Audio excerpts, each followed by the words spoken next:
Kunto. Sekarang kita punya narasumber, Dr. Nova Indianto.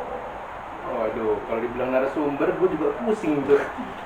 Tiba-tiba jadi narasumber dadakan ini. Narasumber dadakan. Apa kabar, Dok? Alhamdulillah baik. Oh iya. Gimana kabar? Alhamdulillah. Kurang baik. Kurang baik ya. Kemarin kayaknya sesak-sesak terus ya. Nah, kemarin tuh sempat sakit sesak napas. Dokter ini yang ngasih resepnya. Dan kenapa sekarang kita nggak pakai masker? Karena kita udah melakukan protokol kesehatan with COVID test. Yang ini yang antibodinya, yang itu antigennya. So, safety guys. Oke, kita akan ngobrol-ngobrol. Tadi kan udah masak pizza mini. Gimana rasanya? Kayaknya kurang ya. Kurang apa? Kurang banyak. Kurang banyak. Sepertinya untuk ukuran perut seperti saya ini porsinya agak kurang gitu ya. Agak kurang porsinya. Kita masuk perut yang lambung kapal ya, guys. Kayaknya kita harus diet ini. Harus diet. Nggak bisa kita kayak gini terus. Nggak bisa. Salah satu faktor saya sesak itu karena saya kemarin memang harus diet. Oke, lanjut lagi. Ini saya ada satu pertanyaan seputar COVID. COVID itu sebenarnya apa sih, Dok? Oke, COVID itu apa? Sebetulnya kalau kita ngomong COVID, kita tuh harus tahu dulu tuh. Sebetulnya COVID itu kepanjangannya apa sih? Orang-orang ngomong COVID. Nah. Coronavirus. Kalau dirimu? Nggak tahu. Nggak tahu saya. Coronavirus. Iya. COVID sendiri itu apa? Sebenarnya COVID itu merupakan sebuah kata-kata dari coronavirus disease atau yang sebuah kondisi di mana terjadi sebuah infeksi yang disebabkan oleh virus corona. Bahasa Indonesianya kayak gitu. Jadi kenapa dinamakan COVID-19? Karena waktu pertama kali terjadinya di 2019. Waktu di Wuhan rame-ramenya. Yang waktu masuk di Indonesia dulu masih Indonesia cetar membahana 0 kasus. Tapi kemudian sekarang geleparan kayak gini. Gimana-mana. Jadi sebetulnya itu adalah sebuah infeksi yang disebabkan oleh virus di dalam tubuh kita yang menyerang tubuh kita sehingga menyebabkan beberapa gejala, termasuk gejala yang sering kita dengar bersama-sama itu kayak contohnya tuh gejala saluran pernapasan. Ada orang kena COVID, apa sih yang didengar? Batuk, kemudian sesak, ada apa lagi tuh gejalanya yang bagian hidung, hilang indera penciuman, kayak gitu-gitu ya. Tapi hilang indera perasa juga kan? Hilang indera perasa juga. Tapi dirimu enggak kan? Enggak. Saya rasa enggak COVID loh. Saya rasa enggak COVID ya? Enggak. Jangan didoakan untuk COVID. Jangan didoakan untuk COVID. Jadi kurang lebih sih seperti itu. Jadi infeksi virus. Jadi sebetulnya infeksi virus di dalam tubuh manusia sehingga menyebabkan beberapa gejala dari penyakit ini sendiri. Nah, ini sendiri kita harus pahami bahwa merupakan salah satu jenis pandemi. Artinya kita kan sering dengar-dengar tuh, pandemi itu apa sih? Kalau kata COVID itu udah jadi pandemi, COVID itu jadi pandemi. Jadi pandemi itu adalah sebuah kondisi di mana secara garis besar itu hampir terjadi di seluruh dunia. Kondisinya seperti itu, makanya disebut sebagai pandemi. Kurang lebih sih kayak gitu jadi ya. yang suka-suka nyebarin buzzer, hoax, COVID. Nah, ini udah ada narasumbernya, jadi udah jelaskan seperti COVID itu apa sebenarnya. Terus pandemi itu apa sebenarnya.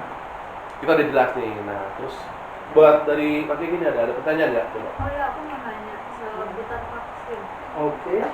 Kenapa tuh kalau misalnya habis disuntik dampaknya beda-beda ya orang? Temenku ada yang demam, ada yang langsung lemas, ada yang ngantuk banget.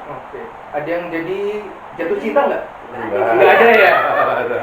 Itu gitu. kenapa bisa sampai kayak gitu? Bagus tuh kalau COVID bikin jatuh cinta, kayaknya pasangan di dunia makin banyak ini ya. Makin banyak informasi juga kayaknya. Makin Jadi banyak repot juga ya tadi ya. Jadi, Jadi sebelum kita ngomongin vaksin nih, jadi kita harus tahu dulu kalau sebetulnya kita ngomong dasarnya sebelum kita ngomong vaksin, kita ngomong imunisasi. Oke. Kita harus tahu dulu imunisasi. Jadi, sebelum ngomong vaksin, ini yang di rumah harus tahu juga apa itu imunisasi. Betul. Jadi imunisasi itu kita ngomong imunisasi, dasarnya imunisasi, sebuah kondisi di mana kita berusaha untuk meningkatkan imun di dalam tubuh kita. Ketika kita ngomong imunisasi, kita ngomong dua hal nih. Imunisasi itu ada yang aktif, ada yang pasif. Bedanya apa sih imunisasi aktif sama pasif itu? Jadi imunisasi aktif dan imunisasi pasif, jika kita ngomong imunisasi aktif, itu adalah ketika kita memasukkan bahan asing ke dalam tubuh kita yang bertujuan untuk meningkatkan imunitas tubuh. Itu adalah imunisasi aktif. Oke. Bedanya dengan imunisasi pasif, itu adalah kita langsung memasukkan antibodi ke dalam tubuh kita. Jadi langsung melawan segala macam mikroorganisme, kuman atau apapun yang menyerang tubuh kita. Oke. Vaksin-vaksin yang kita katakan vaksin sekarang itu adalah imunisasi aktif. Jadi memasukkan suatu zat ke dalam tubuh yang bertujuan untuk meningkatkan imunitas orang terhadap benda itu. Itu kurang lebih kita ngomongnya vaksin. Oke. Itu bedanya apa itu imunisasi aktif dan pasif. Ketika kita ngomong imunisasi aktif, kita juga harus paham nih bagaimana apa yang sebetulnya dimasukkan ke dalam tubuh kita untuk menginduksi atau menyebabkan keluarnya imunitas tubuh. Oke. Nah, sebetulnya kita harus tahu dulu bagaimana bentuk dari virus. Anggaplah virus itu jadi manusia deh. Oke. Manusia itu punya apa? Punya kepala, punya tangan, punya badan, punya kaki. Tapi manusia nggak ada yang punya ekor ya? Iya, nggak ada. Nggak ada ya? Sun Gokong tuh ada. Sun Gokong, iya betul ya. Nah. Udah pergi ke barat, udah ketemu belum di kitab sucinya? Itu saya ditanyain. Oh gitu. Kemarin ketemu sama Udin Nyinyir sih kayak belum. Putar Oh, gitu. balik lagi Bojong Gede. Kemarin udah lupa kan gitu. Kenapa jadi ngeliat? Oke, jadi virus itu pun sama. Oke. Mereka punya bentuk di dalam tubuh kita. Jadi bentuk-bentuk ini sendiri, part-part ini yang diambil dalam menginduksi imunitas kita. Contoh, ada makanya yang mengambil DNA dari virusnya. Oke. Ada yang mengambil dari kepala atau seluruh tubuh dari virus itu sendiri. Yang ketika itu dimasukkan ke dalam tubuh, itulah yang menyebabkan tubuh kita tuh mengenali, oh ini ada benda asing nih, saya belum pernah ketemu benda ini sebelumnya. Oke, benda asing ini harus kita lawan. Makanya dia menghasilkan imun di dalam tubuh kita. Oh, berarti si vaksin ini gunanya untuk mengenali Betul, virusnya. betul sekali. Begitu sudah masuk, dikenali, imun kita melonjak tinggi untuk berusaha melawan ini. Oke. Ketika sudah dilawan, maka dia itu akan seperti kita nih. Kita kan contoh habis baca buku, habis baca nonton film, itu kan pasti ada ingatan-ingatan kita. Oh, aku ingat nih scene ini kemarin itu si Tom Hanks sama siapa sih namanya itu? Memori. Oh iya, itu gitu-gitu kan. Ah. Dulu pacaran nih waktu itu. Waktu itu mereka gandengan tangan. Ya ada foto senyum-senyuman. belakang kita nih. Gitu ya kan, kayak ini. Kayak Tom Hanks. Tom Hanks. Tom Hanks. Tong Sancong. Tom Sancong. Sancong gundul. Nah, itu ketika dia sudah dikenali, dia akan menimbulkan memori. Jadi tubuh kita itu ingat terhadap virus ini. Sehingga sewaktu-waktu kalau virus yang betulan masuk, gampang dilawan, nggak usah proses membentuk lagi, menghasilkan baru, nggak usah. Tapi memorinya yang membuat dia responnya semakin cepat. Berarti saya tahu kalau vaksin itu berarti cara kerjanya adalah tak kenal maka tak sayang. Betul nggak? Betul. Jadi harus dikenali dulu, baru dia bisa menyayangi tubuh kita sebagai sistem imun, benar dong? Betul. Oh, oke.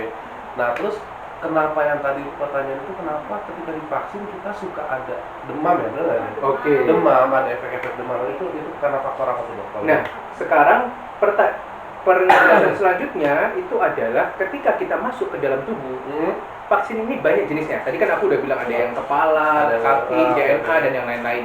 Nah, virus ini juga ada yang bersifat, jadi yang perlu dipahami ya, ini stigma yang salah di masyarakat ini.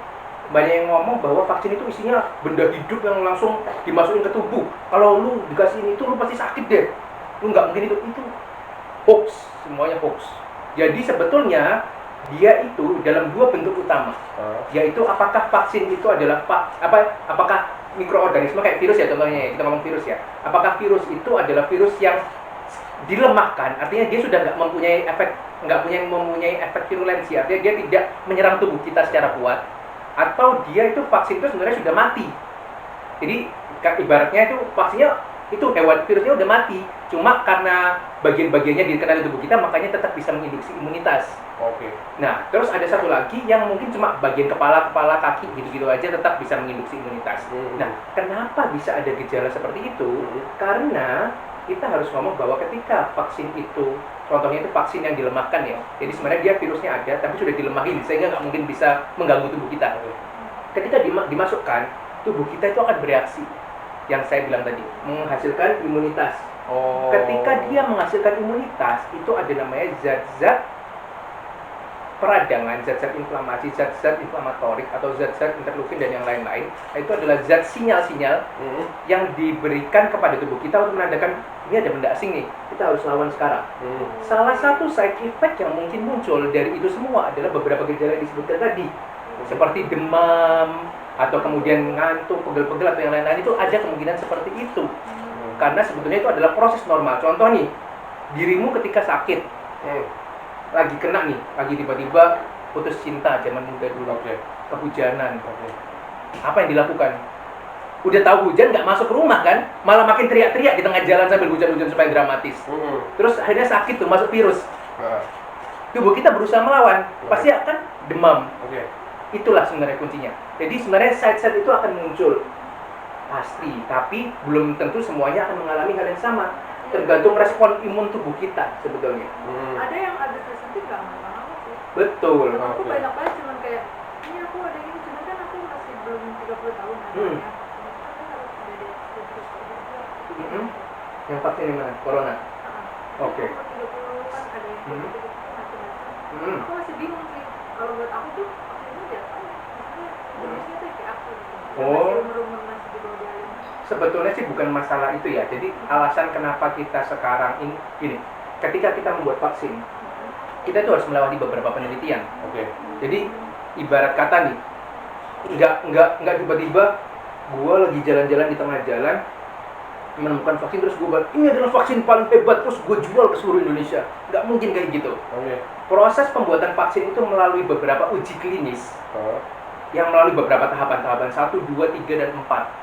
Di mana kondisi ini dimulai dari kita nyoba dulu nih, kita coba di sel-sel tubuh kita, kayak misalnya jaringan apa. Bagaimana? Berhasil nggak? Berhasil, nggak masalah. Oh, aman. Kita coba naikin lagi ke bagian agak besar, berhasil atau enggak jaringan agak besar? Aman, aman. Lanjut lagi ke hewan, aman nggak? Hewannya nggak mati, hewannya nggak sakit apa-apa, aman. Lanjut lagi ke manusia. Manusia juga dibagi lagi, manusia yang sakit sama manusia yang sehat. Jika sampai dengan tahap terakhir semua lolos, itu baru kita bisa gunakan vaksin itu secara umum. Berarti memang ketat. Berarti memang perjalanan buat membuat vaksin ini memang ketat ya. Betul. Jadi buat ibu-ibu yang sering nongkrong, lagi beli sayur, kagak ngerti apa itu vaksin, bapak-bapak yang sering ronda main gaplek, kagak ngerti itu apa vaksin, tonton dan nih kan, jadi ngerti. Bukan virus dimasukkan ke badan, itu jadi virusnya udah dilemahin. Betul. Ya. Jadi memang tapi atau kadang bukan cuma virus aja, paling cuma ibarat katanya cuma sejentil kukunya virus yang dimasukin. Nah tapi kan kadang-kadang udah kemakan media nih, wah habis vaksin meninggal. Nah itu mungkin kalau dari kacamata seorang dokter mata ya itu seperti apa? Jadi gini, kita harus tahu bahwa side effect atau gejala sampingan dari vaksin itu ada beberapa hal. Ada yang bersifat tidak terlalu membahayakan, ya contohnya misalnya pegel-pegel, nyeri di tempat suntikan atau yang lain-lain. Ada juga yang sifatnya bersifat kayak agak sedikit lebih parah. Ada itu. Ada contohnya misalnya sampai menyebabkan gejala efek samping apa yang sangat tinggi. Memar-memar juga melepuh gitu. Enggak, itu ada. Tapi yang sampai tingkat lebih tinggi lagi itu juga ada yang bisa side effect yang bahaya. Halusinasi ngeliat pacar nanti. Salah ya. Nggak boleh itu. Kalau itu Anda pakai obat terlarang gitu namanya. Itu salah kalau kayak gitu. Nah, ketika side effect ini ada gradasinya dari yang paling rendah sampai paling tinggi. Nah, itu mengapa ketika muncul adanya kasus di mana ada efek samping yang sangat parah, contohnya bisa sampai menyebabkan kematian, itu maka akan terjadi penelitian secara khusus. Apakah ini sebetulnya berhubungan sama vaksin atau enggak? Dilihat lagi. Enggak semerta-merta dia karena vaksin. Contoh nih misalnya ya, dia habis divaksin meninggal. Ternyata meninggalnya bukan karena vaksin, ketubruk habis. Nah, yang disalahin vaksinnya. Habis vaksin meninggal. Ternyata di tengah jalan dia ketemu sama bencong, terus lalu itu dipalak, dia di borgo ditodong, dicelurit, mati. Nah, salah vaksin apa salah bencongnya? Salah bencongnya, gitulah kasarannya. Jadi belum tentu semua itu karena vaksin. Tapi ada hal-hal lain yang memang contohnya secara medis, misal dia habis divaksin, tapi ternyata dia punya sakit gula.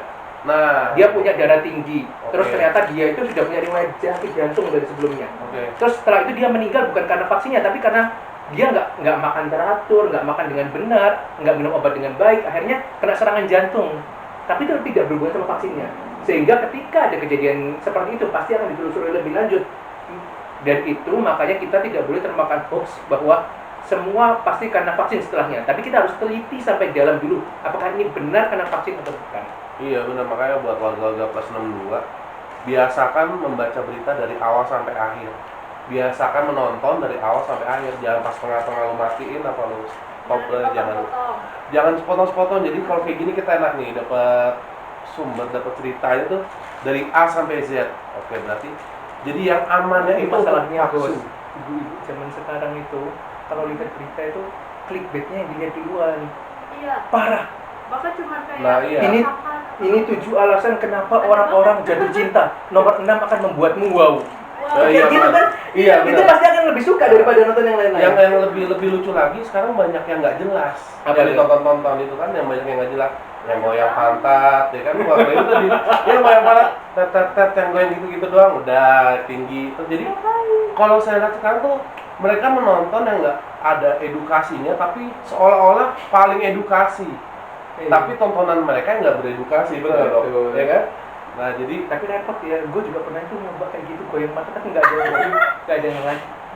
ya, bukan zamannya juga kali ya. Oh, kan zaman udah tua ya. Udah tua juga. Udah tua. Oke. Nggak boleh. Terus kalau vaksin itu berarti yang paling aman itu saat Tergantung vaksinnya. tergantung vaksin. Ya, berarti Tergantung vaksin. saat tubuh kita kayak gimana tuh yang aman. Oke, dia boleh vaksin. Oke. Oke, Secara dia garis vaksin. besar ketika kondisi tubuh kita normal, ketika kita tidak ada gejala-gejala bahwa kita saat itu sedang sakit atau yang lain-lain, itu it's okay untuk vaksin. Secara garis besar ya. Karena contoh misalnya ketika kalian untuk mau vaksin nih, untuk kebetulan kan kita masih, oh ya kalian belum vaksin nih. Oh. Karena kalian belum, gua tenaga medis soalnya dapat vaksin. Oh, Oh enggak. Oh iya. Enggak, gue bukan sombong, Oh, iya. Tapi gue juga punya komorbid. Ampun suhu. Oke, lanjut. Cuma Terus. ketika kita mau vaksin, kita itu pasti akan dilakukan beberapa pemeriksaan terlebih dahulu. Oh ya. Contoh, tekanan darah kita nggak boleh tinggi, kita gula nggak boleh tinggi, kalau punya sakit gula, kemudian kita nggak boleh punya riwayat penyakit tertentu, kita nggak boleh sedang sakit, nggak boleh sedang demam atau yang lain-lain. Anemia belum tentu, kita lihat dulu kondisinya. Karena nggak tentu semua itu anemia, karena anemia itu ada batasan-batasannya juga. Contoh misalnya, Anda tiba-tiba sedang perdarahan, Anda misalnya gini nih, Anda lagi kecelakaan, darahnya keluar banyak, Anda anemia, tapi Anda minta divaksin saat itu. Kalau misalnya kalau perempuan kalau lagi menstruasi itu gimana? It's okay. Kalau misalnya ternyata kondisinya masih bagus, secara umum tidak ada hal-hal lainnya, it's okay, nggak masalah. Tapi kalau Anda kecelakaan di tengah jalan minta vaksin, itu ada keterlaluan namanya. Oh iya benar lah, nggak boleh. Berdarah-darah Anda minta vaksin. Darah-darah nggak boleh minta vaksin ya. Mintanya UGD. Minta Buat ibu gitu. yang di rumah berdarah-darah jangan minta vaksin ya. Sekarang COVID jangan minta vaksin, mintanya UGD. Langsung dilariin ya. Itu balik Wisma Atlet. Nah ya. Jadi ya salah nih. Oke, jadi mungkin cukup sampai sini bincang-bincang kita. Terus ada pesan-pesan nih buat biar kita keep safe, kita tetap bisa ngelewatin virus corona ini. Syarat-syarat pesan-pesan apa? Kalau buat jaga-jaga udah pasti lah ya. Segala apa segala macam. Oke, kira-kira pesan-pesannya apa tuh, Dok?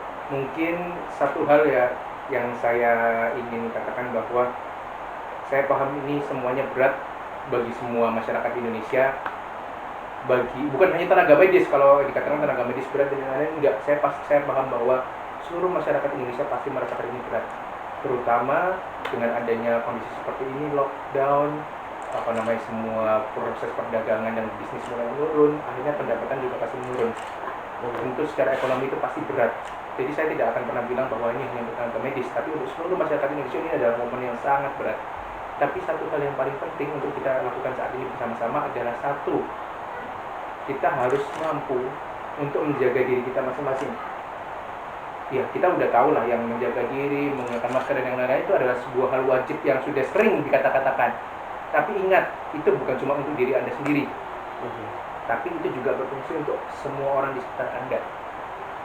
Mungkin Anda adalah orang-orang yang memiliki daya tahan tubuh bagus, yang bisa aman, tidak apa-apa.